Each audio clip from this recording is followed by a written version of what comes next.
चलिए तो शुरू करते हैं जैन धर्म के बारे में। जैन धर्म जिसने प्राचीन भारत के इतिहास को बदल कर रख दिया, जैन धर्म जिसने एक नई सोच और भारत को एक नई दिशा दी।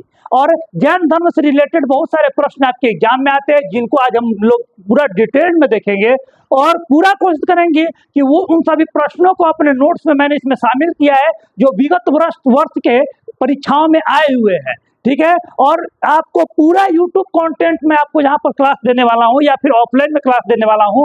कहीं भी YouTube पर इतना ज़्यादा आपको कंटेंट मिलने वाला नहीं है, इस चीज़ का आपको वादा करते हैं। आप मेरा अगर पूरा जैन धर्म पढ़ लीजिएगा, उससे ज़्यादा कहीं पढ़ने की कोई आपको ज़रूरत नहीं है। तो चलिए शुरू करते हैं भगवान महावीर का नाम लेते हुए जैन धर्म के बारे में। जैन धर्म है क्या? तो जैन धर्म के प्रथम संस्थापक एवं प्रथम तीर्थंकर थे ऋषभदेव महाराज जी। ऋषभदेव महाराज जी, ये जो जैन धर्म की शुरुआत कहा जाता है कि महाभारत काल से भी पूर्व हुई थी, है ना। जैन धर्म की जो था हम लोग का महाभारत काल से भी पहले का ये है। ठीक है, 24 तीर्थंकर जैन धर्म में हो रहे हैं। ठीक है, मैंने एक तरह समझो कि 24 गुरु, मोटा मोटी समझ लो कि 24 गुरु हैं उनके। 23वें तीर्थंकर, पहला तीर्थंकर के बाद सीधा को पढ़ना है 23वें तीर्थंकर, जिनका नाम था पारश्वनाथ महाराज। प्रभु पारश्वनाथ थे जो काशी के इक्ष्वाकु वंशीय राजा अश्वसेन के पुत्र थे। अब एक चीज आपको बता देते हैं, जैन धर्म के जितने भी तीर्थंकर है ना, अब आपको देंगे, ठीक है, कि जितने भी आपको तीर्थंकर है उसमें 2 और तीर्थंकर छोड़ दो तो उसमें 22 के 22 तीर्थंकर उसमें से, ठीक है, इक्ष्वाकु वंश के थे। ये वही इक्ष्वाकु वंश है जिसमें से राम जी थे। ये क्षत्रिय कुल के थे, जितने भी जैन धर्म के थे, संस्थापक कहिए, इसके तीर्थंकर कहिए, जो भी कहिए, ये सभी इक्ष्वाकु वंश के थे। और ये सभी उसी इक्ष्वाकु वंश से थे जिससे भगवान श्री राम थे। तो देखिएगा, बड़ा ही लोग कदर करते हैं हिंदू धर्म, एक दिस में पार्ट ऑफ हिंदू धर्म, है ना। महावीर स्वामी जैन धर्म के 24वें और अंतिम तीर्थंकर कहलाए। जैन धर्म भारतीय भ्रमण परंपरा पर आधारित धर्म है। यह बोलता है कि एक जगह मत रहो, घूमते रहो, सीखते रहो, इस पर ये हम लोग का, ठीक है। और जो अपने इंद्रियों पर विजय प्राप्त कर चुका हो उसे जितेंद्रिय या जीन कहा जाता है। जीन शब्द का जो उल्लेख अगर जैन धर्म में चलते हैं, जीन शब्द का उसका मतलब है इंद्रियों पर विजय प्राप्त करना। इंद्रिया को हो गए हम लोग की टोटल, तो 5 गो है, नाक, कान, मुंह माने जीभ हो गया, और आंख और त्वचा, समझना। इस पर जो अपना बस कर लिया वो बाबू क्या है? जितेंद्रिय है। तो ये हम लोग का बस में नहीं रहता। कान कहता है हमेशा गलत चीज सुनने का, किसी एक चुगली सुनने का, है ना, गलत बातें सुनने का कान कहता है। जीभ है कि मानता नहीं, खूब चावल बहारल खाएंगे, आप शब्द किसी को बोलेंगे, किसी का बुरा चाहेंगे। और आंख को सुकून मिलता है गलत चीज देखने में। आंख क्या घूम जाता है? गलत चीज देखने में। और क्या उसके बाद हम लोग क्या बचिए, हम लोग का नाक को खूब सुंदर सुंदर सुगंध चाहिए। बहुत बढ़िया एकदम मिल रहा है हम लोग को गरम गरम पिज्जा, नाक के पास उसका जैसे खुशबू गया अब वो सीधे जीभ में चला गया, जीभ के बाद सीधे पेट में। तो कसूर तो नाक का था, नाक तुम्हारे कंट्रोल में नहीं है। और उसके बाद त्वचा मैंने क्या चाहता है? त्वचा चाहता है आराम करना। शरीर क्या चाहता है? आराम करना, किसी के संसर्ग में रहना, ये सब क्या चाहता है आपका? त्वचा। तो इसको कंट्रोल में जो करो तो उसे जीन कहते हैं। कोई ऐसा या सामान्य बात नहीं है कि 5 इंद्रिय आपका कंट्रोल में रहे। कंट्रोल में रहबे नहीं करता है लोग के।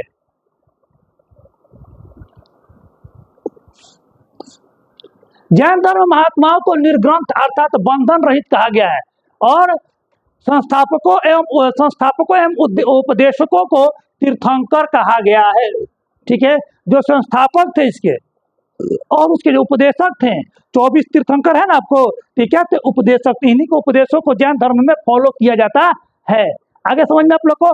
अब चलते हैं जैन धर्म के तीर्थंकर। भद्रबाहुकृत कल्प सूत्र में जैन धर्म के तीर्थंकरों के जीवनी के बारे में बताया गया है। तो किस पुस्तक में बताया गया है? तो कल्प सूत्र में बताया गया है। और कल्प सूत्र के रचनाकार कौन है? तो भद्रबाहु। देख रहा है क्वेश्चन बन रहा है, अभी तक 5-6 क्वेश्चन बन चुका है हम लोग का। सभी तीर्थंकर क्षत्रिय कुल में जन्मे थे। 22वें तीर्थंकर को इक्ष्वाकु वंश का माना जाता है। और 20वें तीर्थंकर मुनि मुनि मुनि 22 तीर्थंकर जो थे, हम लोग 22 तीर्थंकर, 22 मैंने 24 थे थोड़ा देर पहले आपको कि 24 तीर्थंकर में 22 तीर्थंकर सिर्फ एक वंश के थे, इक्ष्वाकु वंश के। वही इक्ष्वाकु वंश जिसे भगवान श्री राम आ रहे हैं आपके, है ना। 20वें तीर्थंकर मुनि सुन्नत तथा 22वें तीर्थंकर नेमिनाथ हरिवंशी माने जाते हैं। बस यही दो अलग अलग वंश के थे, 20 और 22, बाकी सब एक ही वंश के थे। अब जैन धर्म के प्रथम तीर्थंकर यानी जैन धर्म के संस्थापक जो थे वो ऋषभदेव महाराज जी थे। इनका चिन्ह का पूछता है बहुत बार कि ऋषभदेव महाराज से होता है ना, अलग अलग देवता का आप लोग अलग अलग चीज है। कौआ देख लिए तो बोले कि भाई शनि भगवान का है, भैंसा देख लिए तो यमराज का है ना, शेर देख लिए तो काली जी का है, बैल देख लिए तो भोले बाबा। उसी तरह समझ लो कि चिन्ह, हर एक देवता किसी न किसी चिन्ह से जुड़े हुए हैं। तो ऋषभदेव महाराज का जो जन्म हुआ था अयोध्या में हुआ था, बता रहे हैं बार बार वही चीज आपको, है ना। उनके पिता अयोध्या के राजा नाभिराज थे तथा उनकी माता का नाम था मरुदेवी, ठीक है। और ऋषभदेव भी अयोध्या के राजा थे। ऋषभदेव क्या थे, सामान्य व्यक्ति नहीं थे, ऋषभदेव क्या थे, अयोध्या के राजा थे। ऋषभदेव को कैलाश पर्वत क्षेत्र के अष्टपद में निर्वाण प्राप्त हुआ और इनका प्रतीक चिन्ह क्या है, बैल, ठीक है। निर्वाण का मतलब होता है कि जिंदगी के सभी बंधनों से आप मुक्त हो जाइए, कोई लालसा ना रहे, ना कुछ पाने की चाहत हो, ना कुछ खोने का गम, यही है निर्वाण। समझ में है ना। एक बोट कंपनी आता है, उसका पहले ईयरफोन लगाने पर नवा देता था, यू प्लग इनटू निर्वाणा, माने एक तो समझ लो मोक्ष, ये मोक्ष से भी कुछ अलग चीज है ये, ना पाने कुछ चाहत रहेंगे ना खोने का गम, जहाँ वही लिपते हैं वही क्या है, निर्वाणा है। ऐसा समझ में बताया मैंने कि इनका चिन्ह क्या है, बैल है। अभी तक 11 क्वेश्चन हम लोग का बन चुका है। 23वें अब सीधे पहला तीर्थंकर के बाद सीधे आपको पढ़ना 23वां और सीधे 24वां, बाकी सबके बारे में नहीं पढ़ना है। इनका जन्म हुआ था काशी में हुआ था। बहुत बार पूछा है कि पारस्वनाथ, प्रभु पारस्वनाथ का जन्म कहाँ पर हुआ था, तो प्रभु पारस्वनाथ का जो जन्म हुआ था कहाँ पर हुआ था, काशी में हुआ था। ऐसा समझ में। और कल्प सूत्र से ज्ञात होता है, यहाँ पर ज्ञात होगा हम लोग का, ज्ञात होता है कि ये काशी नरेश इक्ष्वाकु वंशीय अश्वसेन के पुत्र थे। किसके पुत्र थे हम लोग के, ये इक्ष्वाकु नरेश के अश्वसेन के ये पुत्र थे हम लोग के। समझ में आ रहा आप लोग को। अभी तक 11 क्वेश्चन बना। पारस्वनाथ 30 वर्ष की अवस्था में गृह त्याग कर सन्यासी बने थे और 84 दिन तक कठोर तप करते हुए वाराणसी के निकट आश्रम पद उद्यान में कैवल्य यानी ज्ञान की प्राप्ति हुई थी। समझ में ना। तो पूछ सकता है कि प्रभु पारस्वनाथ को ज्ञान की प्राप्ति कहाँ हुई थी, तो प्रभु पारस्वनाथ को ज्ञान की प्राप्ति कहाँ हुई थी आपको, तो काशी में आश्रम पद पे, जय नामक जगह पे। समझ में आपको। किस वंश के थे, इक्ष्वाकु वंश के थे ये। किनके बाबूजी का नाम था अश्वसेन। जन्म कहाँ हुआ था, काशी में, बने बनारस में हुआ था। आगे बढ़े। पारस्वनाथ ने चतुर्याम यानी 4 व्रतों की शिक्षा दी थी, जिसमें उन्होंने पहला व्रत बोला था सदा सत्य बोलो। पारस्वनाथ ने क्या बोला, अपने अनुयायियों को 4 व्रत के महाव्रत के बारे में बताया था, ठीक है। और ये 4 व्रत तो पहला था कि सदा सत्य बोलिए, अस्तेय चोरी नहीं करना है, केहू के धन को नहीं हड़पना है, किसी का चीज को नहीं लेना है, जो आपका है वो ठीक है, नहीं तो दूसरे किसी चीज के चक्कर में नहीं रहना है, तो चोरी नहीं करना है। अपरिग्रह माने संपत्ति संग्रहित नहीं करना है। जैन लोग देखिएगा ना, तो जैन में अगर आप जाइएगा तो जैन में जो साधु सन्यासी होते हैं वो दान दक्षिणा के चक्कर में नहीं रहते हैं।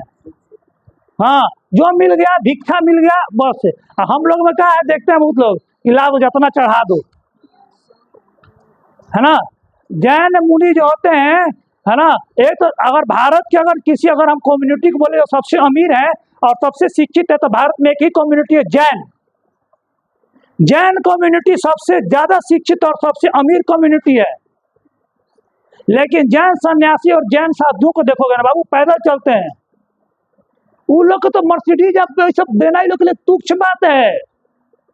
अरबों की संपत्ति छोड़ के लोग जैन बन जाते हैं, समझ में आया? हम लोग में क्या बनते हैं, फालना बाबा राम रहीम, है ना, फालना सत्य साई, ये लोग बन जाता है लोग। और जितना चढ़ा दो हमरा के, जो मांग दिया वो बाबा कैसा। जब तुम अपने चमत्कारी है तो तुम काहे नहीं खुद सोना उपजा दे रहा है? अपने उपजाओ, अपने पैसा मंगाओ, मांग क्या गति रहा है, मत मांगो, समझ में आया? अहिंसा, अहिंसा माने किसी भी प्राणी के साथ इसमें हिंसा नहीं करना। 4 चीज उन्होंने बोला। तो क्वेश्चन पूछेगा कि किसने चतुर्याम मार्ग की शिक्षा दी थी? चतुर्याम मार्ग की शिक्षा किसने? तो पारसनाथ महाराज ने। और ये जैन धर्म के 23वें तीर्थंकर हैं। 24वें तीर्थंकर भगवान महावीर के बारे में पढ़ते हैं, भगवान महावीर के बारे में पढ़ते हैं। और इन्हीं से सबसे बेसिक क्वेश्चन आपको पूछता है। पूरा जैन धर्म में एक तरह समझो इन्हीं इर्द गिर्द घूम रहा है। ये लास्ट तीर्थंकर थे हम लोग के।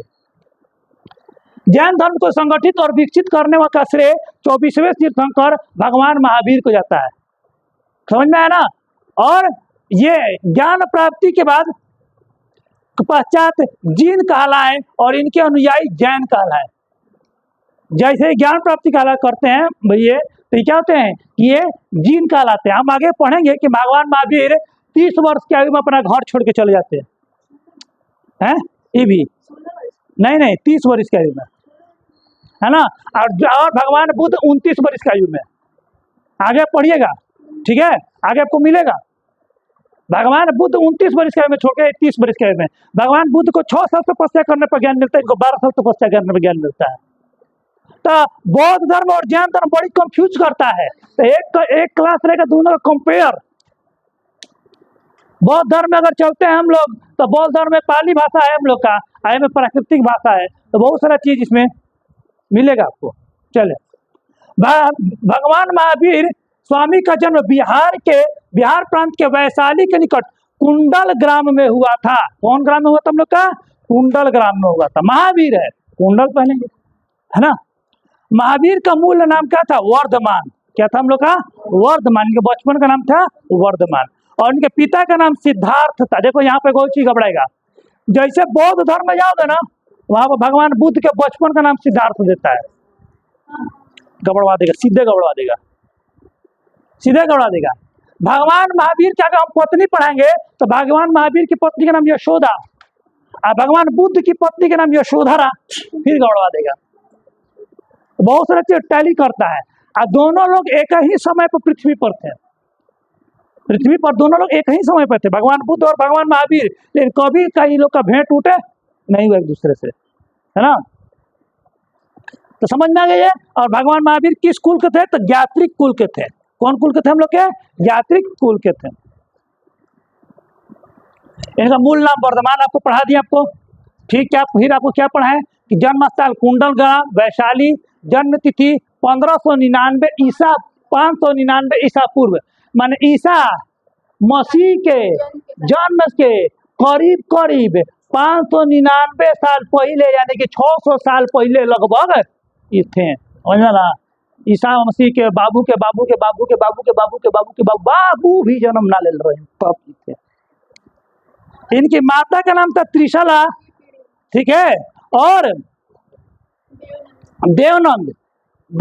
देवानंदा या विदेहा दत्ता, ये वैशाली के लिच्छवी कुल के प्रमुख चेटक की बहन थी। बहुत बार पूछता है, ये मेन इनका नाम यही देता है, इनका मेन नाम देता है त्रिशला नाम देता है। और किस कुल किसकी बहन थी? तो चेटक की बहन थी। राजा चेटक की क्या थी? ये बहन थी। ये क्वेश्चन बड़ी बार पूछा है। बाकी नाम आपको नहीं पूछेगा इनका, ये बाकी सब आपको नाम नहीं याद करना, काटेंगे तो नहीं, है ना? ये नाम आपको नहीं याद करना, देवानंदा और विदेह दत्ता, सब नाम याद नहीं करना आप लोग, खाली हम लिखवा दिए आप लोग के लिए। भगवान महावीर का अगर पत्नी का नाम देखते हैं तो भगवान महावीर की पत्नी का जो नाम था उनका नाम था यशोदा। क्या नाम था? यशोदा। लेकिन वही अगर हम लोग बुद्ध भगवान की पत्नी के नाम बताएंगे तो यशोधरा। देखो ट्रिक बताते हैं, बुरा मत मानिए, ट्रिक बताते हैं आप लोग को। जेकर ना मर्द कमजोर होता है और मेहरारू बड़ी मिलती है बरियार दबंग, आ जेकर मर्द मजबूत होता है और मेहरारू थोड़ा मिलती है समझे वाली शांत। दोनों एक मिल जाएगा नो तो घर में क्या हो जाएगा? लड़ाई हो जाएगा, कलह हो जाएगा। तो एगो ऊपर नीचे रहेगा। तो देखो ट्री के रहते हैं। महावीर का नाम बेसी बड़ा है ना, महावीर, महावीर, 4 अक्षर का नाम, 4 अक्षर का नाम। मेहरारू कौ अक्षर की मिली? 3 अक्षर की मिली ना, मिली ना, मिला 4 3। देखो बुद्ध कौ अक्षर का हम लोग का, बुद्ध 2 अक्षर के हैं, कमजोर हैं, तो मेहरारू इनकर बरियार मिलेंगे से 4 अक्षर के। यशोधरा, समझ में, यशोधरा 4 अक्षर के, ऐसे दुगुना बरियार मिलेगी सीधे। मेहरारू जब मिलता है दुगुना बरियार मिलेगी ना, तो 1 नंबर दब के रहेगी।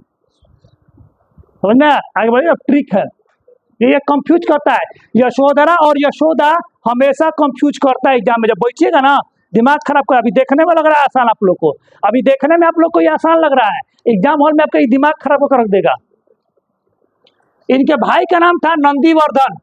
क्या नाम था इनका? नाम भाई का नाम नंदीवर्धन। पुत्री का नाम था प्रियदर्शना या अंजना प्रियदर्शना, इनका नाम मिलता है पुत्री के नाम महावीर जी के। और दामाद का नाम था जमाली। यही जमाली भगवान महावीर के, सुनिए, यही जमाली थे जो भगवान महावीर के थे पहले शिष्य बनते हैं।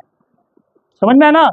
जमाली गृह त्याग कब करते हैं? बड़े भाई नंदीवर्धन से आज्ञा प्राप्त करके 30 वर्ष की अवस्था में क्या करते हैं? गृह त्याग करते हैं। तो भगवान महावीर 30 वर्ष में घर छोड़ते हैं, आप बुद्ध को वर्ष में घर छोड़ते हैं तो 29 वर्ष में। भगवान महावीर को 12 वर्ष लग गया, प्लस 12 वर्ष लग गया ज्ञान प्राप्त करने में। तो भगवान बुद्ध को मात्र कितना लगेगा? 6वें वर्ष लगेगा ज्ञान प्राप्त करने में। आगे याद रखिएगा, भगवान महावीर को कितना साल लग गया? आपको 12 वर्ष लग गया ज्ञान प्राप्त करने में। देखो 1 साल पहले निकला था ना बुद्ध, 29वें वर्ष में, तो मात्र 6वें वर्ष में ज्ञान प्राप्त करेंगे, फायदा में रहेंगे। ऐसा समझ में? तो पूछता है कि भगवान महावीर को ज्ञान कितने आयु में प्राप्त हुआ? तो 30 और 12 कितना हो गया? 42। बड़ा हार्ड क्वेश्चन पूछ ले रहे हैं एग्जाम में, हार्ड कहा था? 30 और 32, 20 से 12 जोड़ देना है। भगवान बुद्ध को कितने वर्ष की आयु में ज्ञान प्राप्त हुआ था? 29 और 6 जोड़ देने के बाद तो 35 वर्ष में। लोग कहते हैं बड़ा हार्ड क्वेश्चन पूछा था, पढ़वे नहीं क्यों दिमाग लगा तो जाओगे ना तेल अपने, पढ़ा करो हमसे।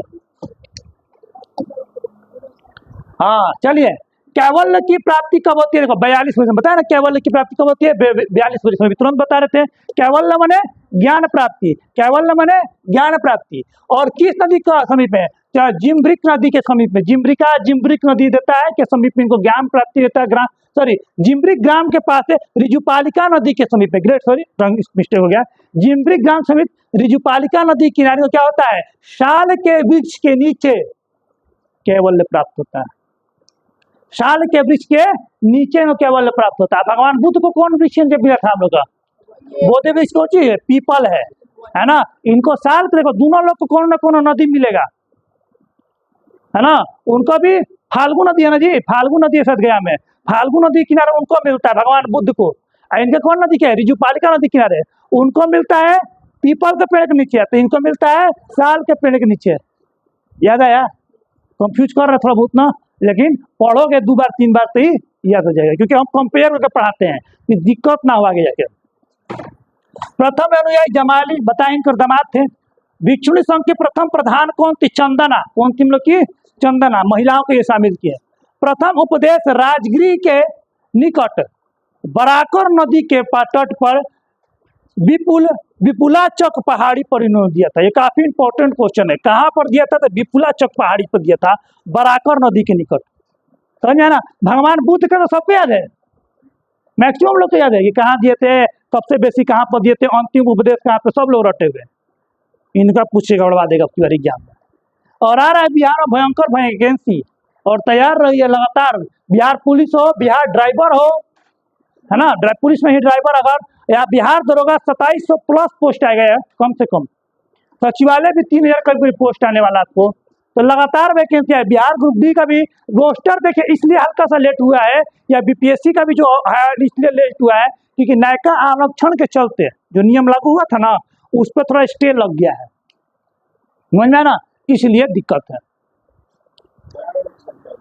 नया आरक्षण था ना, आरक्षण की सीमा को बढ़ाया गया था ना, जातिगत आरक्षण करा के बिहार में, यही चलते बिहार में थोड़ा सा भी लेट है। जैसे वो रोस्टर के, जैसे वो आरक्षण वाला बात विवाद खत्म हो जाएगा तुरंत लगातार vacancy Bihar group D, police constable, दरोगा, तुमको बीपीएससी सब देना शुरू कर देंगे, है ना। थोड़ा दिन का बात है, ज़्यादा दिन कष्ट नहीं है हम लोग के जीवन में। निर्वाण का मतलब होता है मुक्ति, निर्वाण का मतलब होता है मुक्ति। 527 ईस्वी पूर्व 72 वर्ष की अवस्था में ये पावापुरी में क्या हो गए, इनके निर्वाण हो गए। और राजगीर बिहार में ये पावापुरी, आपको राजगीर है वहीं पर पावापुरी, आपको इनका प्रतीक चिन्ह क्या था हम लोग का, सिंह था। ठीक है, जैन धर्म का सिद्धांत देखिए कौन कौन सा सिद्धांत है। जैन धर्म के सिद्धांतों के बारे में बात करते हैं। कर्म से मुक्त होना ही मोक्ष या कैवल्य है। कर्म से जब अपने मुक्त रहते हैं, बंधनों से मुक्त रहते हुए क्या है, मोक्ष है या फिर कैवल्य है ना। संसार है क्या हम लोग का, दुख का रूप बोला गया। संसार क्या है आपका, दुख का रूप है आपका, बोला गया है। कर्म क्या है, संचित करना, प्रबंध करना और क्रियमाण करना। कोनो भी चीज को रखिए, बता के रखिए, किसी चीज को प्रबंधित कीजिए, व्यवस्था कीजिए लोगों के लिए कोई भी चीज, और कोनो काम को अप्लाई कर दीजिए, वही क्या आपका कर्म है। जन्म मृत्यु और पुनर्जन्म की अवधारणा इसको दिया गया है। इसमें त्रिरत्नों के अनुशीलन के बारे में बताया गया है, जिसके बारे में हम आगे आपको पढ़ेंगे। जैन धर्म के अनुसार जीव का गुण क्या है, तो बोलते हैं जीव का है, जीव किसे कहते हैं, तो जौना में चेतना हो, जौन आपके महसूस कर सके, उसको क्या बोलते हैं, जीव, है ना। तो जीव का गुण है चेतना या ज्ञान। अगर आपके अंदर चेतना और ज्ञान नहीं तो आप जीव।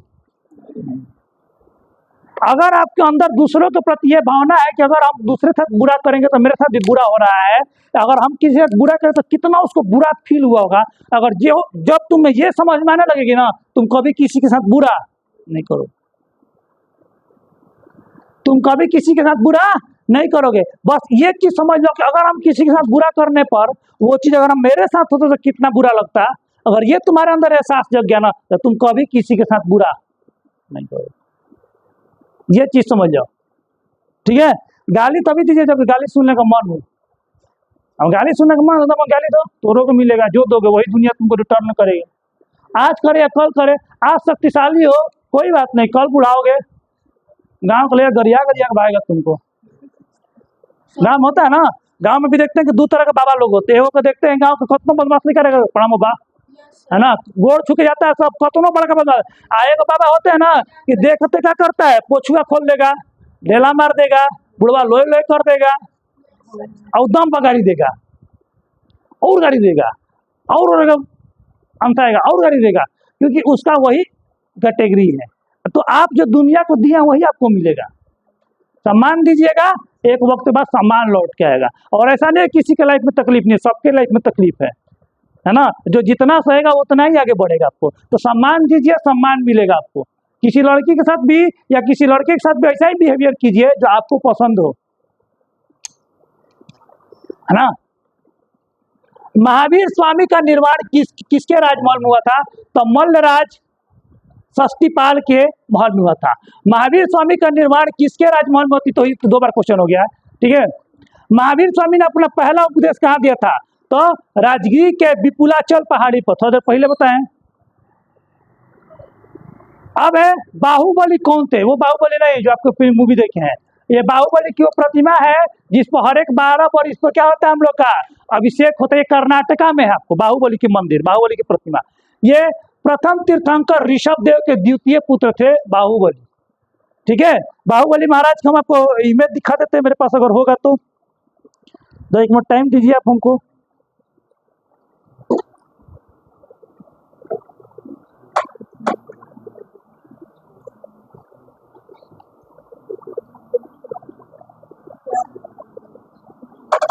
देखिए बाहुबली महाराज क्या,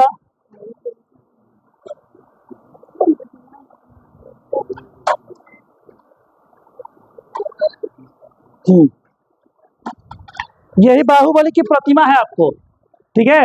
यही बाहुबली क्या आपको प्रतिमा है। इसी क्या होता है 12 वर्ष पर महा मस्तकाभिषेक किसका कुछ होता है दूध से, ठीक है। ये कर्नाटका में है बाहुबली की प्रतिमा, ठीक है।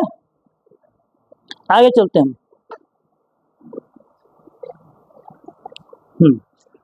जैन धर्म का आगे, जब जैन धर्म में भगवान महावीर जब अपना देह त्याग कर देते हैं, तो अब क्या होता है, जैन धर्म में आगे जाकर जैन धर्म में अनेक प्रकार के मत भी विकसित होने लगते हैं।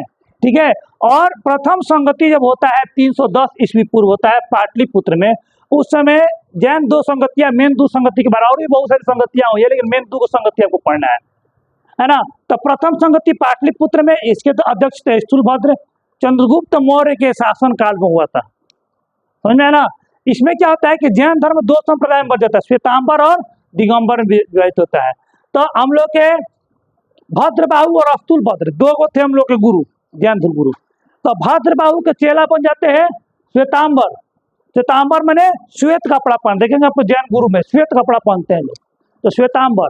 और दिगंबर बन जाते हैं भद्रबाहु के चेले, है ना। ये कोई कपड़ा नहीं पहनते हैं, ठंडा के दिन में भी ऐसे ही रहते हैं लोग, एक बस इस तरह का होता है खोल टाइप का, उसी में ही ठंडा के दिन में बस हो जाते हैं। ठीक है, इतना शरीर को लोग तपा लेते हैं, ये कंबल उम्बल ओढ़ रहे हैं, ऐसा नहीं। दिगंबर तब पूछता है कि जैन धर्म कब हम लोग के दो भाग में हुआ, श्वेतांबर और दिगंबर में। तो प्रथम संगति में हुआ था, और प्रथम संगति का डेट, कौन एक अध्यक्षता किए थे, कौन स्थान पर हुआ था, क्या हुआ था, ये सब आपको पूछता है। द्वितीय संगति जो हुआ था ये 512 ईस्वी में हुआ था, ये ईसा पूर्व है, ये ईस्वी है। दोनों के बीच में अगर देखते हैं तो करीब करीब हम लोग का 800 साल का अंतर है। कितना साल का अंतर हम लोग का? 800 साल का अंतर है। पहला हुआ था पटना में, तो दूसरा हुआ था आपको वल्लभी में।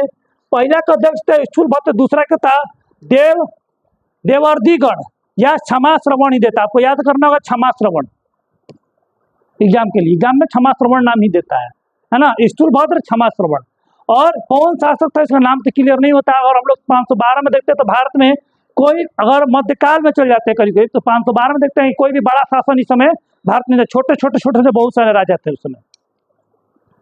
जैन धर्म आगम और साहित्य के रूप में को अंतिम रूप से संकलित करके लिपिबद्ध किया गया था इसमें। तो जैन साहित्य को कब लिपिबद्ध किया गया था? 512 ईस्वी में द्वितीय संगति जब हुई थी तब। और इस प्रकार हम लोग का जैन धर्म पूरी तरह समाप्त हुआ। और अगला क्लास जो आपको लोग के लिए लेकर आ रहे हैं पूरा डिटेल्ड में, वो है आपका बौद्ध धर्म। भगवान बुद्ध के बारे में हम अगला पढ़ेंगे, भगवान बुद्ध के बारे में अगला बौद्ध धर्म पढ़ेंगे। और वो क्या होगा आपके लिए काफी इंपॉर्टेंट क्वेश्चन लेके आएंगे। और जैन धर्म और बौद्ध धर्म के बारे में कुछ कंपेयर भी आपको हम वहां पर करवा देंगे। धन्यवाद, आज इतना ही।